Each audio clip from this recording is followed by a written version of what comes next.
Olá, pessoal. Então, vamos dar uma sequência aqui na disciplina de GSO, Gestão de Sistemas Operacionais. Na última aula, eu finalizei aqui nessa parte de Introdução a Sistemas Operacionais, né, na página 8, Gerenciamento de Processo. Então, agora eu vou dar continuidade aí à explicação do conteúdo.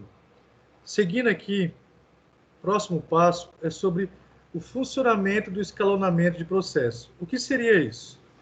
Três principais estados do processo. Quando você executa um programa, né, um software, então o que acontece? Ele precisa entrar numa fila, igual uma fila de banco, né?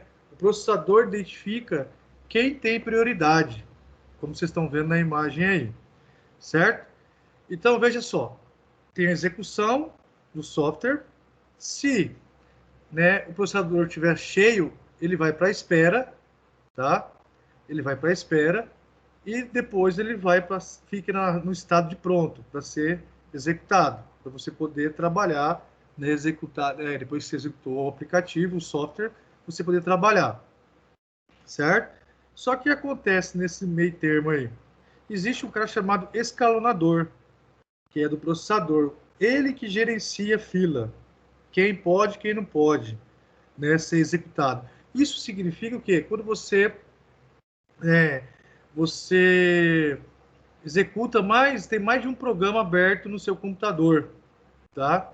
Então ele vai gerenciar quem tem prioridade ou não. Aquele que você tem mais acesso, aquele que você programa que você mais usa, tem prioridade, né? Aquele que você, por exemplo, abre e fecha frequentemente aquele programa. Então é uma série de detalhes que o escalonador verifica na hora que você executa um software. Veja só, vou dar um exemplo aqui do Word. Então você executou o Word, abriu o Word, né, clicou no aplicativo, no software Word para abrir, e ele vem para a espera. Nesse momento, ele verifica, se o processador verifica se ele está limpo em memória, se ele não tem ninguém sendo executado, tá? E ele vai para pronto. E quando ele fica pronto, ele é um processo aqui executando. Pode executar vários processos ao mesmo tempo. Aqui está simplificando por P1, P2, P3 e P4. Processo 1, 2, 3 e 4. Tá? Depois que você usou esse aplicativo, ele volta, né? O escalonador volta ele para a fase de execução, certo? Então o escalonador entra em ação, entra em ação e verifica se ele tem permissão para ser executado. Isso, resumidamente, é quando você abre um monte, né, um monte de programas ao mesmo tempo, tá? Então a máquina vai ficando mais lenta porque o processador está trabalhando mais, né? Ele tem mais software para gerenciar e aí entra em ação o escalonador, que verifica quem tem prioridade para ser executado primeiro do que o outro, tá bom? É como se fosse uma fila de banco. Bom, aí agora a gente entra na parte de gerenciamento de memória, tá? Gerenciamento de memória, tá? O que seria aí gerenciamento de memória? São sistemas monotarefas, que são simples, e sistema multitarefa complexo, tá? E aqui também percebam que tem aqui a parte de o que envolve numa memória. Executar apenas memória principal, né? Memória cheia, né? Quando a memória principal está cheia. Memória secundária, que é o HD, onde fica salvo os aplicativos software, tá? Então, é o gerenciamento de memória. Quando você fala de gerenciamento de memória, envolve bastante coisa aí, vocês estão percebendo. Bom, e aí? O que acontece? Você executa, né, um aplicativo, um software, né? O processador gerencia isso.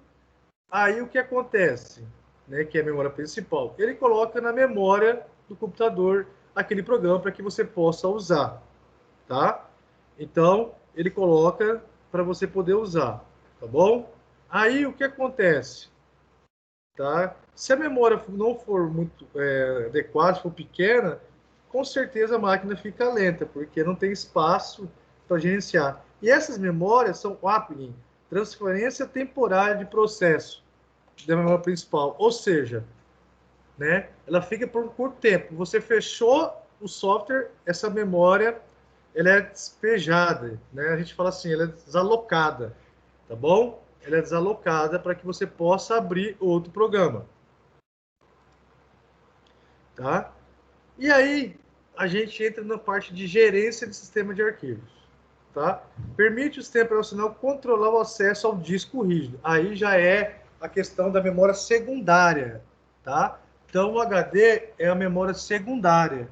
O que acontece, tá? O sistema de arquivos é onde você cria, onde você armazena, né? O HD, né? Onde você armazena o disco rígido, onde você armazena os seus arquivos. E quando você fala de arquivo, existem vários tipos de arquivos, gente, né? Então, por exemplo, uma foto é um arquivo? Sim. Uma pasta é um arquivo? Sim. Né? Uma música, um vídeo, são todos arquivos. E existem vários tipos de armazenamento no HD, né? Aqui vocês podem verificar aqui, ó, tem o FAT32, EXFAT, NTFS, REST.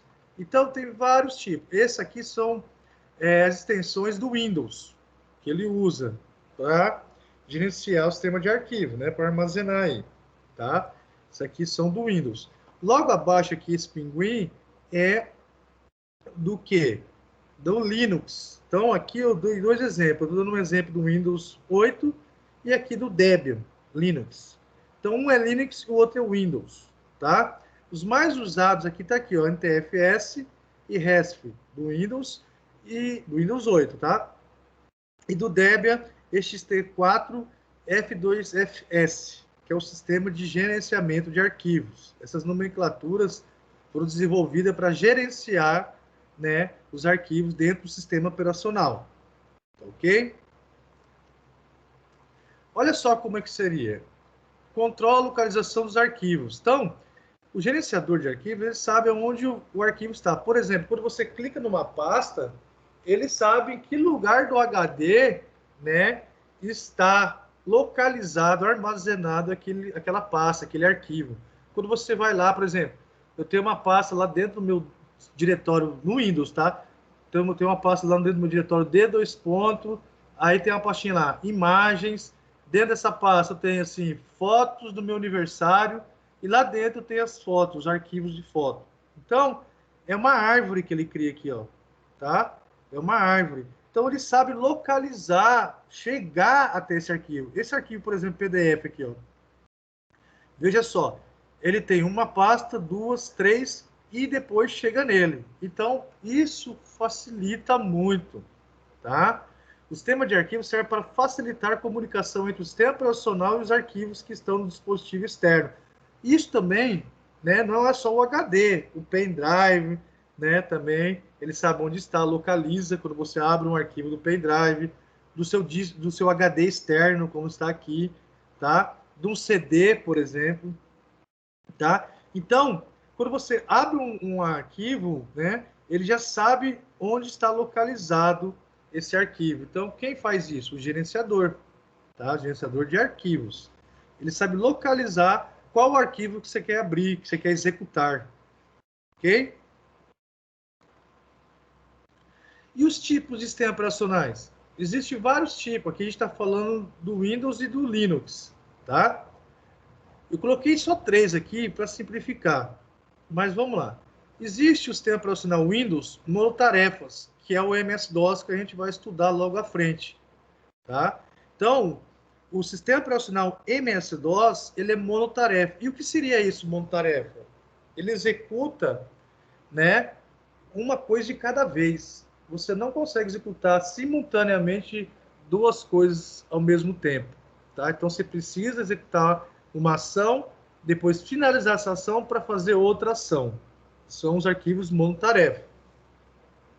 E aqui ao lado tem os arquivos aqui, ó, multitarefas. O Windows 8, o Windows 10, o Windows 7, tá? São sistemas multitarefas, ou seja, você pode, né, abrir mais de um software, mais de um arquivo, você pode fazer mais de uma execução, mais de uma coisa ao mesmo tempo, simultaneamente. E aqui a parte do Linux, que é o Debian. Né? O Debian é um sistema operacional Linux. Né? Ele é classificado como multiprocessador. Ele processa, né, as requisições, vários processos ao mesmo tempo que você deseja abrir. É um pouquinho diferente, mas no final das contas é bem parecido com multitarefas. Ok? Bom, aqui tem um exemplo, né? Uma imagem de sistema monotarefas e monoprogramáveis, né? Ó, o MS-DOS, como digitar e imprimir um documento, tá bem aqui, ó. Passo, digitar o texto, fechar o arquivo, imprimir o arquivo. Então, percebam que é passo a passo. Eles executam uma tarefa por vez, tá? Então, ele não consegue fazer duas coisas ao mesmo tempo, tá claro? Então, são chamados de monotarefas. E quem que é o monotarefa? O MS-DOS, que foi quando surgiu o Windows. Quando eu pedi para você assistir o filme lá, né, Os Piratas do Vale do Silício, né, era para que vocês pudessem ver, né, isso daqui, sabe? Como surgiu o sistema operacional Windows, tá? O primeiro, que é o MS-DOS, certo? Tudo bem? Bom, e os multitarefas? O próprio nome já diz, né? Multitarefas ou multiprogramáveis. O sistema operacional compartilha o processador e a memória, tá? O sistema operacional altera os processos rapidamente, impressão de que os programas estão sendo executados simultaneamente, tá? Então, quer dizer, é muito mais rápido, né? Uma evolução, né? E a vantagem, reduz tempo, né? Melhora o aproveitamento dos recursos da máquina. Então, você consegue fazer mais de uma tarefa simultaneamente. Tá? Então, essa é a diferença do sistema monotarefa e multitarefas, ou multiprogramáveis. Alguns exemplos de sistemas múltiplos de processadores. Possibilita dois ou mais processadores trabalhar junto. Foram desenvolvidos para atender aplicações que existe alto poder de processamento, ou seja, né, alto poder do quê? De capacidade, de rapidez, né? Onde você pode trabalhar aí com mais de um processo, né? Mais de um processo sendo executado simultaneamente, tá? Então aqui a gente tem aqui um processador, ó, o i7, Core i7, Core i5, Core 2 Duo, né? E isso serve para os dois sistemas operacionais aqui, o Windows e o Debian, tá? Aqui está o Windows 8, mas na verdade hoje o mais usado é o Windows 10, tá ok? É o mais comum aí hoje, é o atual sistema operacional da Microsoft. Bom, para que vários. Aí vem a pergunta: para que vários processadores? Por que eu preciso? Né? Então, aqui tem uma frase do Steve Jobs: a tecnologia move o mundo. Com certeza. Com o passar do tempo, né, a necessidade de você ter uma máquina mais potente, de você processar, você ter agilidade nos processos, né? Você, por exemplo, na tecnologia, na indústria, né, na engenharia, arquitetura. Então, você precisa de ter um processador mais potente, tá?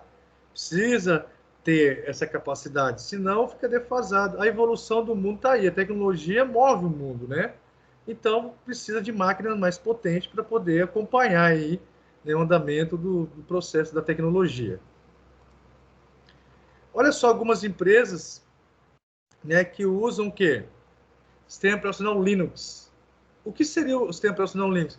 São software livre, ou seja, você não precisa pagar para ter uma licença, né? O Linux você não precisa pagar, já o Windows você precisa, tá? Então, para você usar o Windows, você precisa pagar por ele. Já o Linux não, tá? Então, isso que acontece? O que é que acarreta? Algumas empresas, né, grandes, vocês estão vendo aí, usarem o que? O Linux, por ser uma plataforma, um sistema profissional free, open source, tá? Open source. Então, você não precisa pagar e atende às mesmas necessidades, né? As mesmas expectativas do Windows, que é o mais usado, tá? Quando você compra um computador e você escolhe assim, um sistema operacional Windows, você paga um valor. Se você escolher um sistema operacional Linux, com certeza vai ser mais barato, porque não está incluso o valor da licença do software do sistema operacional, ok?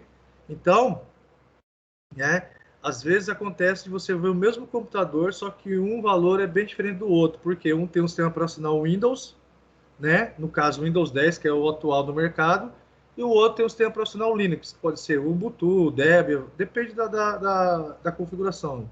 Tem vários sistemas operacionais Linux, tá? Tem vários. Aqui também, ó, o Banco do Brasil estima já ter economizado 50 milhões, tá vendo? Então, por trabalhar, o Banco do Brasil, né, por ser uma rede gigante no Brasil inteiro, né, eles trabalham com o Linux para quê? Para economizar, né? Para que eles não tenham que gastar por licença, né? Porque se eles usassem o Windows, eles teriam que comprar licença para essas máquinas, tá? Isso aqui é de 2015. Então, ó, imagine hoje, né, quase 6 anos já aí, né? Como deve ter aumentado isso. Olha só, a NASA, tá vendo? Uma empresa gigantesca, ela usa o Debian, tá? O sistema operacional Debian, que roda na plataforma Linux, tá? Então, pode ver que aí, ó, até as grandes multinacionais usam Linux. Tá? Aqui, ó, você vê um site que trabalha aí, ó, né, da NASA com o Debian, tá? Tudo bem? Então, percebam que o sistema operacional também é muito concorrente, muito forte aí no mercado. E aqui algumas empresas que já usam Linux, né? O Centro Paula Souza, que é a Zetex, Fatex, Bradesco e tal, e aí por diante, tá? Então já usa a plataforma Windows, tá ok? Bom, forma de visualização dos sistemas operacionais. Olha aqui. Olha lá atrás como era o primeiro, em 85. Olha como era o sistema operacional do Windows, tá? Da Microsoft. Windows 1.0, né? Em 1985, percebam que era bem, mas bem fraquinho, né? Você vê que o layout não é tão bonitinho assim não, igual hoje. Tá? É a evolução. E percebam que o sistema operacional era o MS-DOS, né? Então, para estar vendo aqui, ó, umas telinhas, ó, ver a hora, né? Executar um comando do DOS, né? Imprimir um documento. Então, vocês estão vendo aí algumas janelinhas aí da época de 85. E aqui, né, um pouquinho mais novo, né, ó, tá aqui a parte do Windows, no caso aqui em 2012, o Windows 8, ok? Forma de visualização de sistemas operacionais, olha aqui, outra forma, que já é o Linux, já em 91 surgiu o Linux, ó. Então, em 85 a Microsoft, né, o Windows, em 91 o Linux. Também era bem, né, bem escasso as imagens, né, ó. Percebam que era bem fraquinho em termos de imagem, tá? Mas isso faz o quê? 30 anos atrás, né? Aqui já é o sistema operacional Debian, né, em 2015, foi lançado em setembro de 2015, já com a configuração gráfica, ó, né? Uma área de trabalho, um desktop, vamos dizer assim, né? Isso aqui é o Debian. Então já ficou bem melhor, já evoluiu bastante aí. Aqui algumas versões do Windows, tá? Windows XP, Windows Vista, Windows 7, Windows Server 2008, o Windows 8.1 e o Windows 10, que é a atual versão aí. Então aqui é uma cronologia, uma evolução, ó. Coloquei alguns, tem mais, tá? Isso, sistemas operacionais do Windows. E aqui alguns sistemas operacionais Linux, algumas versões. A gente tem o Genome, Mandriva, Ubuntu, né? O Debian, o Fedora, o Red Hat. A gente aqui vai trabalhar com o Ubuntu, que é o mais simples de trabalhar, o mais academicamente mais usável aí. Esse aqui é o mais próximo do Windows, tá? Que é a versão para uso, né, de casa, para usuários que usam um computador em casa, não precisa de uma potência, de uma diferenciação de empresariais falando, mesmo falando assim, tá? Então o Ubuntu é mais simples, é mais agradável o layout aí. Tá? A usabilidade é mais simples. Então a gente vai trabalhar com o Ubuntu. Tá? Aqui tem a referência da onde, se você quiser dar uma lida, hoje já mudou, né? Fui tirar esse slide um pouquinho, uns 2 anos atrás, 3 anos atrás, mas a ideia é a mesma. Tá ok, pessoal? Então, a minha ideia hoje era passar um pouquinho sobre sistemas operacionais para vocês, tá? A introdução a sistemas operacionais, tá bom? Então, a gente falou um pouquinho sobre duas plataformas, Windows e Linux, e algumas versões, como funciona o gerenciamento de arquivos, né, dos dois sistemas operacionais, né? Na verdade, aqui eu foquei mais no Windows, que é o mais comum, né, entre os usuários aí. É o mais usado mundialmente falando. Tudo bem? Tá? Então, eu espero que vocês tenham assistido o filme, né? Tentar, né, o surgimento, né, do sistema operacional Windows. Tá ok? Tudo bem, pessoal? Bom, agora eu vou estar aqui sanando dúvida de vocês. Caso alguém tenha uma dúvida, é só me chamar aqui.